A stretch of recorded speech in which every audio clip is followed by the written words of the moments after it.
Hey everybody, welcome back to the channel. My name is Ryan. Today I'm excited because I'm going to be diving into, this is from Bourbon Lore. This is Ben Holladay. It's sort of like a really exclusive pick that they did of 18 barrels at Ben Holladay, which is a distiller out of Missouri.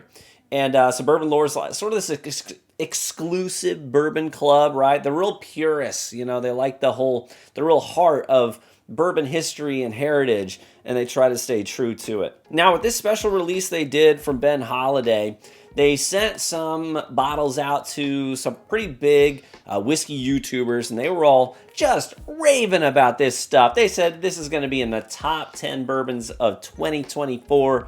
I mean, the praises that they sang for this bottle were so high. Now, a lot of them, I really trust their palates, and I don't think that they're just inflating their review of it because it was given to them from an exclusive club and they want to kiss their butts and stuff like that. I'm assuming they actually really liked this stuff. So I'm going to put that to the test today. One of our Patreon supporters and Discord members, Welsh, was kind enough to send me a couple of ounces out of his bottle because he picked one up. They went up for sale. I think it was, last week? Was it last week? I think it was last week. Well, I'm going to dive into it. We'll see if this is as good as everyone was saying.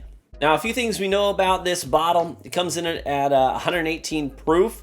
And we also know that the youngest whiskey in this blend is 7 years old. So 18 barrels, the youngest barrel was 7 years old. Of the 18 barrels, I think they ended up with just under 3,000 total bottles to distribute and sell. And the going rate for this bottle was about $100 on the money. A $100 bottle of bourbon. Let's try it. I'm telling you, the first thing I get on the nose right off the bat is raspberry cheesecake. My head went straight to raspberry cheesecake, little raspberry swirl, you know, right there on the top, with the white chocolate chips around the rim. The works. Even a sort of cinnamon graham cracker crust, kind of a vibe on the nose that goes with it. It's a whole package there. That is fruitier than I expected it to be on the nose. And I don't think of bright fruit, I think of red fruit. I think specifically of that raspberry, which is why I'm going with raspberry cheesecake. Very sweet, very fruity, but there's also this sort of cinnamon and graham note in there. That's a really nice nose. Yeah, I like that a lot. I'm gonna say the nose of this makes me think actually of Willet distillate. This reminds me of Willet on the nose. I often get like a dark cherry note off of Willet products. And that red fruit note that's coming through real strong, kind of making me think of Willet. All right, well, let's try this. Cheers. Man, there's a lot of candy sweetness on that, but it's accompanied by this nice pepperiness. It makes me think of, actually kind of makes me think of Old Forester in that regard. I often get some nice pepperiness along with the sweetness on Old Forester products. But it is super fruity, and it's all that red fruit. I think of, there's sort of like a yeasty quality in there too, a bready, yeasty quality, which, you know, on the nose we said raspberry cheesecake. I'd say on the palate, I get more like a raspberry-filled donut with the icing on top. That's more where I go with the palate of this. That white icing on the top, that raspberry gooey filling in the middle, and that yeasty, bready donut exterior.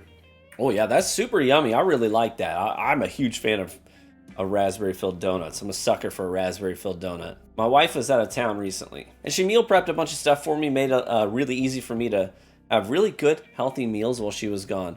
I did have one cheat day. I went out and I got a dozen donuts. I ate a dozen donuts for lunch. I'm not sorry. I'm not going to apologize for it, okay? I followed it up with a nice hike in the woods. Took the dog, and she and I did a nice, like, hour and a half hike out in the woods here in West Michigan. And so I feel like I worked it off, but that was my cheat day. Anyways, one of the donuts in that dozen was, of course, a raspberry-filled donut with the white icing on top. This is where this sip takes me to. The palate of this just makes me think of like if Willet and Old Forester ever collaborated on something to make a blend.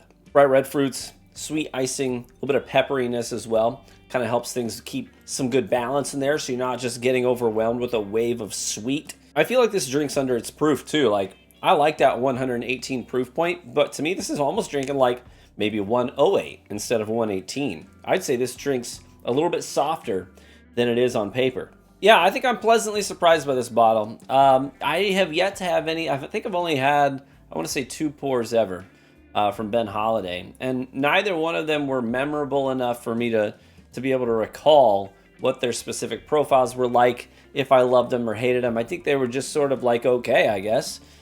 This is the first Ben Holladay sip I've had that I would say has actually been impressive, has left an impression of some kind. And considering the notes that it flies on are notes that personally I really vibe with. You know, I'm a big fan of raspberry, big fan of donuts and yeasty sort of qualities. I like a little bit of pepperiness in there to help balance out the sweetness. All of that, this has achieved a great level of balance in one sip. So I think if I were to rate this per my scale, I'd probably have to fall into I'm gonna say an 8.5.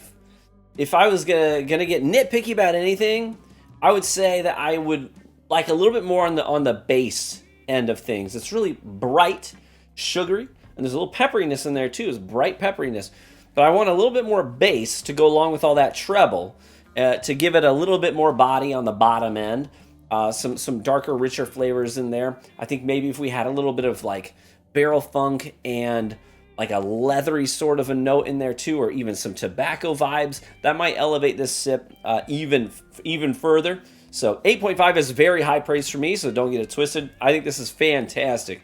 If I were to ever see this start pushing into the 9s range, I think I would need to see a little bit of bass to give it some body and some texture on the bottom end too. Other than that, this is exceptional. I really, really like this, and I don't think that anyone was overselling this bottle. Thanks again, Welsh, for sending in a couple of ounces for me to try this. Really appreciate your generosity, my friend. If you want to meet cool people like Welsh, hey, link in the description to our Discord, totally free. Get in there, say hello, introduce yourself, get involved in the conversations. There's some wonderful people in there, constantly talking, having some great banter, just talking about whiskey and life. We'd love to get to know you, so hop on in there. Big shout out to my Patreon supporters for funding the bottles that I get to pick up and review here on the channel. Really appreciate all of your support.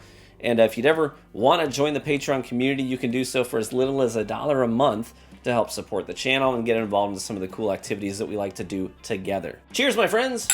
May you live richly and get better with age, and I hope to catch you in the next one. Bye-bye.